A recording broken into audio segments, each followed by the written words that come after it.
Do you know what? And chat won't like this. I might take Desharnais out the lineup and go 12-6 and just put maybe a Kulak on the right side and keep Broberg on the left, or maybe experiment and put that Matthias Ekholm on the right side and see if it actually does work and maybe playing with Broberg. But I thought Desharnais has struggled a little bit. I think there's been some visible frustration, like the slash on Pasternak the other day. He had that bad turner on the penalty kill. I think he's just not simplified his game like he did when he first started here. So I would do that. And to Devon Shaw's credit, he almost scored last night on that nice backhand right off the bar too. Like, Oh and man, that would have been a nice goal. I'm truly not convinced that is Devon Shaw in that number 19 jersey. I'm sure they've acquired somebody else and just put him on there. But either way, like he's in there on that scrum too. Logan Stanley takes that greasy run at Derek Ryan as well. But yeah, I think I'm going 12-6, and I would probably put Bukestad on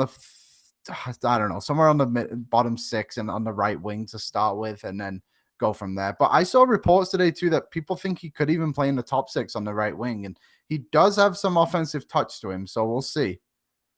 If you don't follow Wood Guy 55 on Twitter, I would, because he talked a little bit about Bukestad. If you're like kind of into the analytics, like I just think Wood Guy presents his stuff in a really, really nice way. But he talked a little bit about if maybe they should play Bukestad in a meaningful role. And listen, I'm really excited to see what Bukestad can bring to this lineup. I'm always hesitant of a guy who plays top line minutes, gets power. I know he scored a lot at 5-on-5, but I'm hesitant on Bukestad, but I'm ready to embrace him because I do like the idea of a big right shot body in this lineup. I think he could be effective. And Wood Guy talked about, the numbers he has with kind of talented players. And maybe Bukestad could be a fit on a top six line.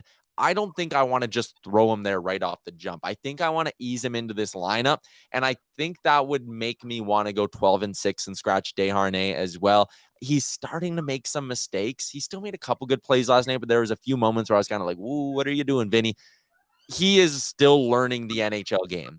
And scratching him is not a punishment at all. But I do think there's something to be said of when you pop upstairs, you watch the ice, you get a night off. It's almost like a chance to reset, and maybe it could bring him back to the form when he first jumped into the lineup.